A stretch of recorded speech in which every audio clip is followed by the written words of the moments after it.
main character waking up in cold sweat from a dream about a swordsman swinging his sword every waking moment of his life until his eventual death. This dream was so realistic, so influential in fact, that our main character, named Irene Pereira, resolves to swing the sword himself. Irene had watched his mother die in front of him when he was young, resulting in him shutting himself in his room for years, even being nicknamed the Lazy Prince because of it. But due to this dream, Irene's yearning for swinging a sword had shocked everyone around him. The scene shifts to Irene arriving to the Valerius training hall, where hordes of people are training. Conversations halt to a whisper as people look in disbelief seeing that the lazy nobleman is out of his room. Irene goes directly to the rack of swords in the hall and picks up a massive sword that is reminiscent of the one seen in his dream, and he starts swinging it. But much to everyone's expectations, he's horrible. The people are seen gossiping amongst themselves, and they theorize that he wanted to train because he had been utterly humiliated by a neighboring noble in a sword fight previously, and that this motivation would wear off soon. But Irene doesn't care about those allegations. Every time he swings his sword, even though his arms hurt and his muscles ache with agony, he feels oddly at ease, like a weight had been lifted from his heart. Before he knew it, the sun had gone down, and his butler has to stop him because he had overexerted himself greatly. Several days pass, and Irene has experienced the same dream every night, and to relieve the odd weight left in his heart by it, he has to swing his sword. The scene shifts to a wandering traveler, a person that was a former knight, and him wanting to go to the Valerius training grounds to watch the upcoming swordsman. The guards escort him to the training hall, but they are met with the training Irene. It is revealed that he had been swinging his sword for 4 days now, and the wandering swordsman notes how he isn't bad, but many of his aspects in swordsmanship are lacking. Piquing the wanderer's interest, he resolves to keep an eye on Irene for a few more days.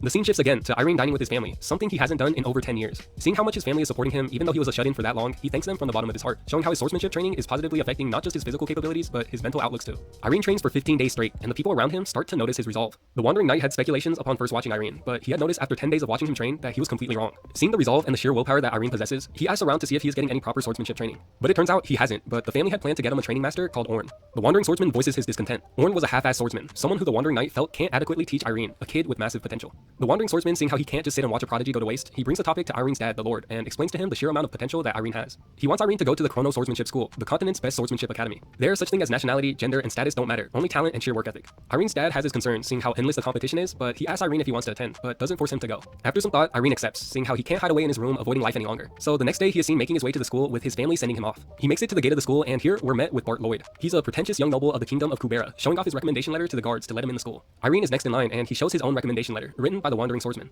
It turns out the wandering swordsman is a well-respected and strict knight, much to the surprise of the guards. The guards are amazed at how someone of that caliber is giving a recommendation to the likes of the deadbeat noble. Irene is seen entering the school, but is met with everyone's glares as he walks in the room. The instructor breaks this tension and explains how the training will ensue. He explains how there's a total of 400 preliminary trainees in the room, but to graduate to a full trainee, they would have to pass 2 difficult assessment tests. He then further explains how after they do become a full trainee, more hellish training awaits them. The instructor looks around and notes how they have some promising talent this year, namely Ilya Lindsay, the second genius from the Lindsay family. Bart Lloyd is seen wallowing in envy upon seeing her, and it is inferred that Bart has a serious superiority complex. They make their way outside and the first training ensues. The instructor makes them do a physical fitness test, and the students are seen running around the track. After some time passes, it is shown that the students are all keeping up well, except one, Irene. Irene is seen on all fours, gasping for air as he feels his heart beating out of his chest. He wants to quit and says to himself that he can't take the pain anymore, but he pushes himself harder and resolves to get back up. He thinks to himself that compared to what the man in his dream went through, this conditioning was nothing, so he pushes himself so much to the point that another professor has to step in because he was on the verge of fainting. This piqued the interest of the professor, seeing how Irene had pushed himself past the limitations of his body. He wakes up in a recovery room after fainting, and it is revealed that there are rankings on every test they have. Irene gets the results, and he is in last place, but it doesn't seem to bother him, again piquing the interest of another overseeing professor.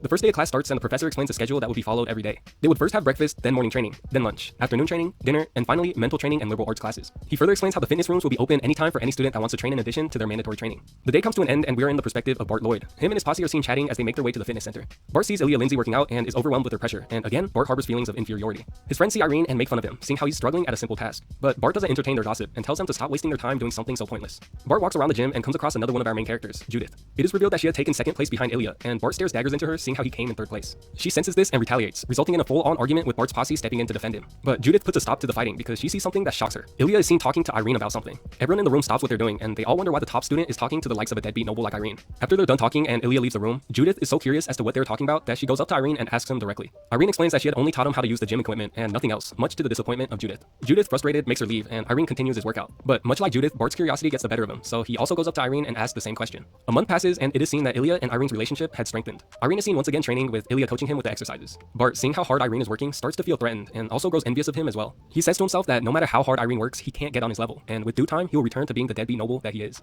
Judith is seen training extremely hard as well, and Bart, seeing all this, grits his teeth and resolves to work just as hard. 3 more months pass, and Judith, Bart, Ilya, and especially Irene are all seen continuing to work hard. And finally, the time has come for the midterm evaluations, and the professors outline how the test will consist of the things they have been training for all this time, things such as running and swimming the long marathon course. There will be no rankings in this exam, but the swordmaster of the school, to try and encourage the students, declares that the top 5 preliminary trainees will get a personal award from him. The class ends with the professor saying how the test will start in 10 days, and between then, there will be no classes, so they're free to use that time as they see fit. As expected, the 4 main characters use this time to train extensively. They're all seen working out in the training hall, and the Chrono headmaster is seen looking over them, impressed by each one. He wants to see this rumored deadbeat noble that he had been hearing about recently, but once he does, he is utterly amazed at the sheer determination and control that Irene has over his mind, noting that he will be one to watch this time around. The day ends with Irene laying tired on his bed, drifting into his usual dream. His past self had created